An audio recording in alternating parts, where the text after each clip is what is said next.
Joining us in studio, head coach D'Amico Ryans, AFC South champion head coach D'Amico Ryans for the second straight year. Congratulations, Coach. Thank you.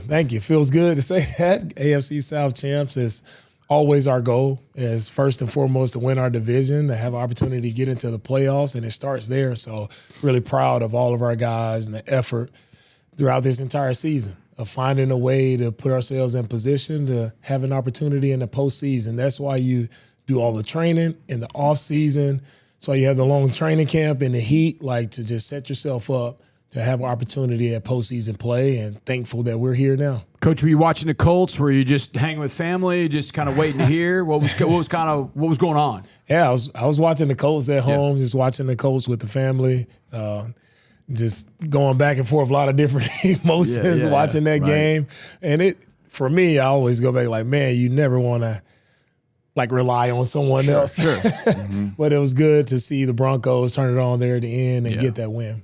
What is it like for the team to have 3 games left in the regular season? Because it's not like these games aren't worth anything. You still have seeding possibilities and everything like that. And you were a part of the very first Texans team that clinched the division title as a player in 2011. You had 3 games left in the regular season that year as well. Yeah, I think the one thing is you don't relax, right? Kind of pulled up. Somebody sent me an image yesterday of the Kobe Bryant quote. Like, they asked him, like, well, right, you're not happy? You guys, it's game 2. It's like, job's not done, finished. And it's kind of that same mentality, like not finished, like, yeah, we're just getting started. We're in and now, but as we're here, like, how can we continue to improve? Like you want to be playing your best football when you hit the playoffs. So you want to be hitting on all cylinders. And I think we can continue to improve as a team in some areas. And that's what I'm looking forward to over the next 3 weeks. Coach, this will sound kind of strange because I know in calling a place for the defense, there's so many things that I'm sure you're proud of. But was there a particular stat or number that stood out where you're like, oh, look at this. We held them to this, or we did this against them? I think mine, and maybe I'm stealing yours, was Tua had played 6 straight games. He was 15 touchdowns and 1 interception. Yesterday, he has 1 touchdown, but he has 3 interceptions. Was there a stat or a number that stood out to you, or something that stood out to you where you're like, I'm most proud of that with how we played? Yeah, it'll always be about taking the football away, right? Because I know once you take it away, like just your chances of winning the game, and that's what I'm always focused on is winning. There are a lot of different numbers there that you can lean on one way or the other, but when you take the football away, especially 3 or more times, it's a high percentage chance you're going to win the football game. So that's the number I'm most proud of. I thought our guys also did a really good job on third down. You know, making some plays, getting off the field on third down where they've been a really good offense on third down. They've been doing a great job of sustaining drives. So that's another one that stood out to me. And then in the red zone, like I know we had 2 opportunities in the red zone, but to intercept the football in the red zone, all right, that was a huge stop for us, huge momentum shift for us. And then they were able to convert 1. But we got to continue to improve in the red zone. I think we took a step in that direction yesterday. I've got another one for you, and it's all related to everything you just said, but the term of the week was eye discipline. Yeah. And you have to feel proud as a coach and of your players, the whole staff, because the guys didn't take the bait on so much of that window dressing or whatever it is that they do. Can you speak to that? Yeah, they did. Our guys, they executed the game plan really in a flawless manner. It was – one for us where we didn't want our second level guys really biting down on the run action, because that once play action, that's what the Miami Dolphins thrived on. And once the linebackers or safety nickel stepped downhill, then that's where Tua made a lot of his passes, just throwing it right behind those defenders. So I was really proud of our guys just on some of the drop back passing plays or play action plays where our guys are really patient. They were right where they were supposed to be, and they forced Tua to check the football down to the flat, and we came up and we tackled well yesterday as well on the perimeter. Those are things when you take the game plan, right, you know what it's going to take to win, but to see guys go out and execute it the right way, makes me really proud as a coach. You used the word swarm, and we've talked about that, the mentality with which you approach things on a day-to-day basis. We talked about that. But on the field yesterday, it felt like swarm, wow, like guys were flying to the football throughout. And I know as you watch the film, there's probably a time or two where you're like, wow, we need more guys there. But it felt like on a play-by-play basis, there were blue shirts everywhere, running guys down no matter where they were. Did you see that when you went back and looked at the film, Coach? It jumps off the film. That's who we are. We were swarming yesterday. And starting, everybody talks about Stingley with the interceptions, but it starts with him on the first play of the game, right? They throw a check down to his side, and to see him come up and tackle, get a tackle for loss, that starts it off. When our corners are running to the football, they're tackling well on the perimeter, that's where it jumps off the tape. And then I thought our D-line as well, we knew it wasn't going to be a lot of pressure on Tua because he gets the ball out so quick in the screen game. I thought our guys did a really great job, what we call running out of the stack. Yep. Like, it's not there, turn and run to the football. Will, Daniil, those guys,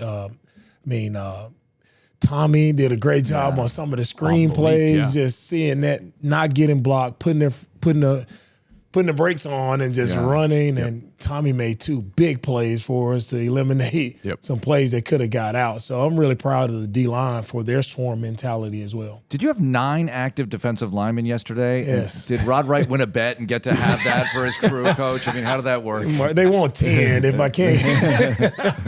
They want 10. So as many as they can get up, they always want 9, 10, and D-line coaches are always greedy in that way. But I like it that way. We want to have, and the reason for that is we want our guys fresh. Like when you can roll 8, 9 defensive linemen and guys are coming in, they're fresh, like that's when you get the most out of when those critical moments happen, 2-minute, right? Passing situations, 3rd down, that's when you can bring Daniil and Will, Autry in, and they're fresh and they can really execute their game stunts the right way and get after the quarterback. It's a great point because the O-line, they're not subbing. Exactly. So you guys are subbing fresh guys in there. How do you make those decisions? What are those based on? Yeah, those are, as we go into the game, we always have our core group of who we want out there in our passing situations, and we want to make sure we're rolling guys as we see, like if guys are getting a little worn down, we want to make sure, hey, get that guy out, put that guy in. Hey, let's start the series with this group this time. There's a lot of different factors, and also with the flow of the game, how it's going. Like it's always changing.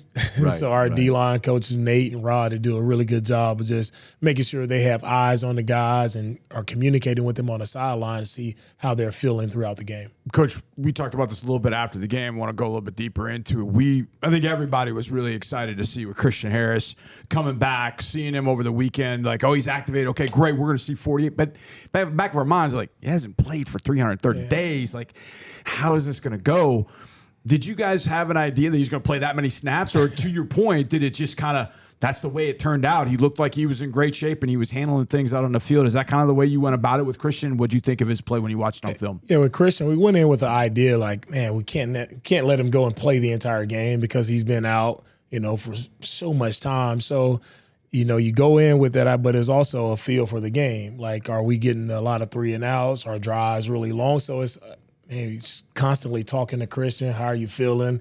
And, we got Jake Hansen in for Christian for a little bit, and Christian's still bouncing on the sideline. He still can't wait to get back out there. So, and I'm proud of Christian, just the effort, everything that he, showed, all the work he put in. Like, I thought he played really well, sideline to sideline. Yeah. That's who Christian is. His speed shows up instantly when he's out on the field, and he makes one play.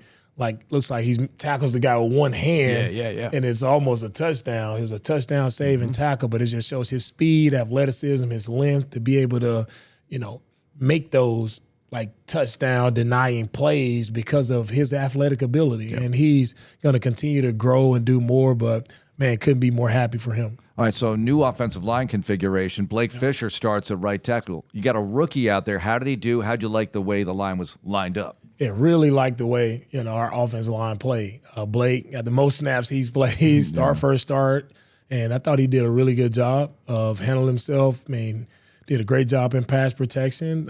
Titus stepping over the left guard, thought he did really good job. Just overall, collectively as a group, there's still things to grow and improve from, but, making that call is always tough. Like, who are we going with? And, the main thing I always tell our guys, can we get I want our best 5 guys out there. And I felt like for this week, that was our best 5 guys. And I thought our guys did a really good job of stepping up, giving us time, giving us the time we needed in protection and make some plays, and we'll still got room to grow, things to improve upon. But, man, I like the start. I like the group. Coach, we were talking about this during breaks of the game, having the bye week and then having that week of rest, and then how fresh you would look in the next game, obviously, against Miami. And one of the places we kind of saw it seemingly was CJ. Looked like CJ had the zip on his throws that we were accustomed to seeing, and he was on point with those throws. But I got to ask you, because I know I'm seeing him like run towards me, towards the sideline, and he stops, and then he throws it like shortstop back to second base, like he's backhanded a ball. Were you a little worried about that, or do you just trust him like I guess we're all supposed to, because that was a tremendous throw to Deke over the touchdown. Man, tremendous throw. We got to trust him there. Yeah. And that's one thing I always tell CJ, is that he has my complete trust, right? Trust what he's seeing and how he's operating, like trust that he's going to make great decisions with the football. And when the opportunity is there to make a play, go make plays. Like, that's why he's in the spot he's in, because he's made plays in those moments before. And, you know, he's continuing it. Like, I saw the same thing. You see how fresh he was. You know, I just feel his energy, his mentality on the sideline. He was in a really good spot, you know, mentally. And I think he'll continue to play better as we go down the stretch. Here is what we need. We need him to be playing his best football come playoff time. He has a couple weeks here to continue to improve that. Coach, what can you tell us about Cade Stover? Because this was a developing story over the weekend. We got the notice that he was ill or whatever. You're thinking, well, we were thinking, well, maybe he's better by tomorrow. Whoops, no, not so much. And he figures into the game plan. He plays a bunch. Yeah, definitely threw a wrench into the game plan with Cade, you know, not being there for it. First, just let everyone know Cade is doing much better. He had the emergency appendectomy surgery on Saturday night. So Saturday, he started to not feel well. It didn't look too well. And, you know, I think our Roland and our medical team did a really great job of making sure he got taken care of immediately. And he's home now. He's recovering. He's doing well. But as you mentioned, like, we have a game plan in where Cade is our on-the-ball tight end blocking. And Bobby, we have to change that plan very quickly. And I thought Bobby did a really good job with the last-minute type of changes that you have to work. Is tough, you know, on a play caller when you've worked the entire week, having a certain package, certain plays for certain guys, and having to switch within a few hours, right? Having to switch, not knowing if K's going to be better, is he going to be there for us on Sunday? So I thought they did a really good job of making it work. And then Dalton got dinged up for a little bit. Yeah, and that was that. We all talked about that in a break. Like, holy cow, what do we do now? Because Irv's been around for a while, but he's the only one at that point. So then you got to change during game. Luckily, Dalton was able to come back and get in there and be fine. But, you know, that's another wrinkle is, okay, we want to go in with this, and then obviously you have things change during a game. But you have the ultimate wrinkle in some sense because you got 24 on your side.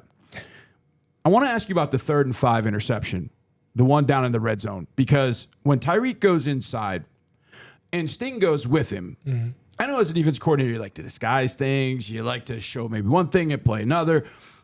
But you basically at that point are saying, if Stingley's on Tyreek Hill, you guys know we're in man-to-man coverage. You know we're in man-to-man coverage, but can you beat it? How did you kind of feel about that 3rd and 5 when Tyreek goes inside and you know you're in man and Derek's got to go cover him inside? What was your kind of thoughts going through that first interception he had? Yeah, it was when I seen them come out, they kind of moved around. They knew, like you said, they knew we were in man coverage. And, you know, knowing their offense, Tua and his match, you're going to your best player in those moments. So, you know, in my mind, putting Sting in that position, just wanted him to play with great eye discipline and play underneath with great technique. And that's what he did. Right? He got his hands on him to disrupt the route, play underneath. Right? He wasn't too high, and that's what allowed him to make that catch. Right? And it was, man, you talk about competitive, 2 really good players, Tyreek Hill, Derek Stingley, going at it, man-to-man coverage, one-on-one. Like, that's what you look for in NFL football. Best players lined up against each other and got to compete. And our guy, Stingley, came through with a big-time play, and we needed that stop. I felt like they had a little momentum on us there as well. We were kind of on our heels. They're driving on us. They're in, you know, the red zone territory there, and tried to mix up a few calls, and they kept driving. And it's like, man, we have to do something different.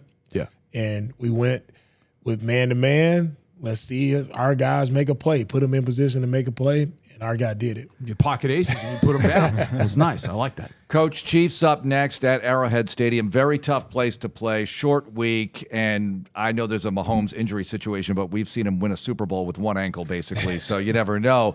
But what about thoughts on this, one of the best organizations in all of football, maybe the best? Yeah, first off, just to Andy Reid, former head coach of mine. I was with him for 1 year. Just can't say enough great things about what he's done. Just going there and just the success that he's had and how he's done it, right? Mm-hmm. He's always kept a calm demeanor, always fun, jovial guy, like a guy you want to play for. And I can see that. Everybody sees that rubbing off there in Kansas City. He's done an outstanding job there.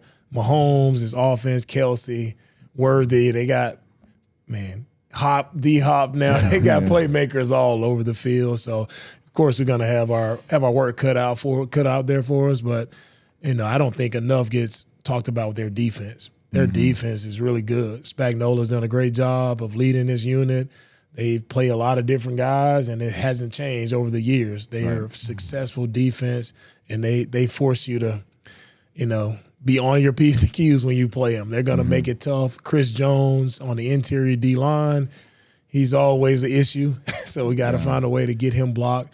Just all around good football team. And so for us, being at the spot we're at right now in our season, like what a matchup. We get to see, like, can we go match up versus the top team in the AFC, right? And hopefully get a chance to see them again later down the road. So that's how I'm looking at this matchup is let's go see where we are. Let's improve as a team. And we may end up back in Kansas City again. Who knows? Let's go out and just play complimentary football. Don't make it more than what it is. Just stay steady, stay calm, and don't worry about the external factors we can't control. It's easy to get into that. Is Mahomes playing? Is he not? Who knows? We'll find out when they kick the ball off. The weather, what is it going to be? Is it going to be cold? Who cares? Like, this is playoff football right now. Right. So let's line up and let's see where we are. Coach, how much do you relish facing a team like this? And I know it's players on players, like I get that, but just preparing for a team that is 13-1, has done good things and won a couple of championships in a row. I know every game is one of 17 or whatever the case might be, but it's the Chiefs, it's Mahomes. How much do you kind of relish that opportunity to be able to go against what is thought to be the best team in the league, one of the great quarterbacks of this generation or any generation? How much do you relish that opportunity?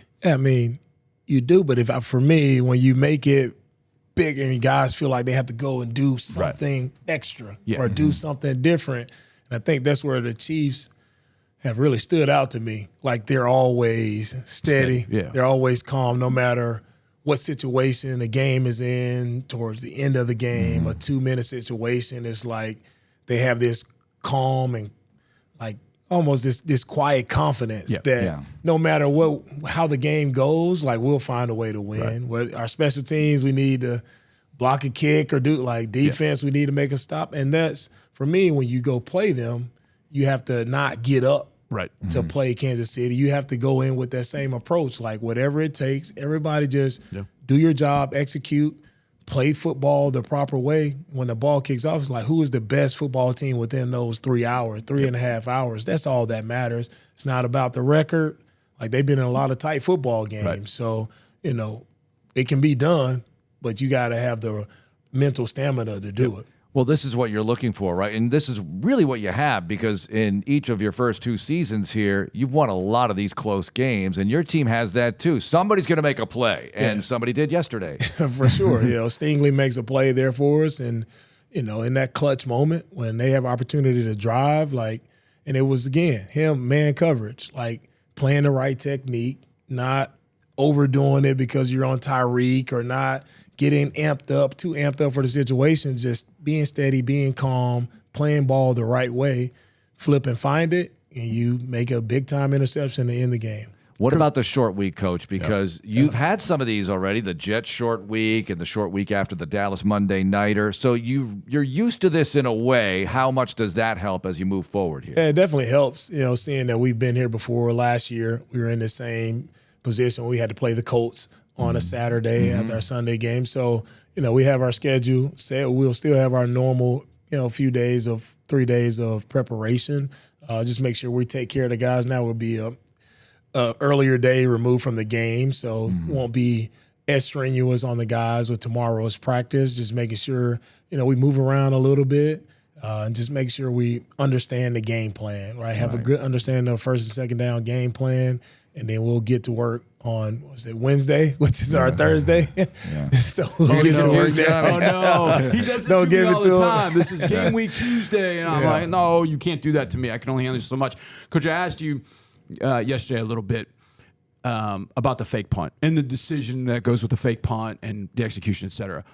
When I went back and I actually saw it, because I was kind of shielded, so I didn't really know what was happening. I could see Dari running with the ball, and I'm yelling at Mark, it's Dari. But when I watched it again, the blocking on that play is pretty impressive because you got Neville, Delshon, Jake, and then Dylan pulling around. It's almost like you're running power in some sense with it. When you went back and you watched the play and you saw those blocks, in particular, Neville blocking Calais Campbell to make that play work was so impressive to see. When you look back at that play and you see how well it was executed, what did you think? Yeah, that's what those plays are about. Like, for those plays to work in that moment, like, how much do you trust the guys you're asking, right, to get done what needs to be done, right? So which side are you going to, right? So we're really relying on that right side, as you mentioned. Neville, guy that's done it for a long time, trustworthy guy. I mean, the ball handling by MJ. Yeah. Like, how many times has he been in a spot where he has to hand the ball off to Dare, right? Jake Hansen, great job on his block and not getting sometimes, how many times has Jake blocked and, at what point do you let a guy go and you don't get a tug and get a holding call? Dylan pulling around, kicking out is just elite execution, and is what I truly believe in football. Like, how do you play? You out-execute your opponent. They may know what's coming. Okay, if they know it and they're playing it still, what's your technique on your blocking? Are you on your assignment, and is your technique pure? Right? And you're running your feet, you're doing things the right way, man. I haven't seen a better executed play. And that was a really great call, really great job by Frank and Will, just preparing that throughout the entire week. And just our guys making play when we needed a play the most. We needed that momentum change for our entire team coming out of the half, and those guys got it done. All right, the M&G Bank Ask Coach question of the week. Christmas shopping, Coach. How does it happen with you? I mean, you got online. You could go to a store, but now online does make things a little bit easier as a coach, right? Yeah, online definitely makes things easier, but it's even tougher when you're preparing for Kansas City and Baltimore and Miami. It's like, Jamila, please help me with all this shopping because get yourself what you want. Yeah, please. I don't need anything, but make sure we got the kids, everybody else covered. But it's definitely hard to do Christmas shopping now, but you want to be able to be in position to bless others during this time. And I think that's the most important thing that we talked about is just how can we reach out and bless others who are not expecting anything from us, or we're not expecting anything in return, but really just want to be able to share those blessings, share the joy of Christmas to others. Well, that's fantastic. Thanks a lot, Coach. Good luck. Thank you, guys.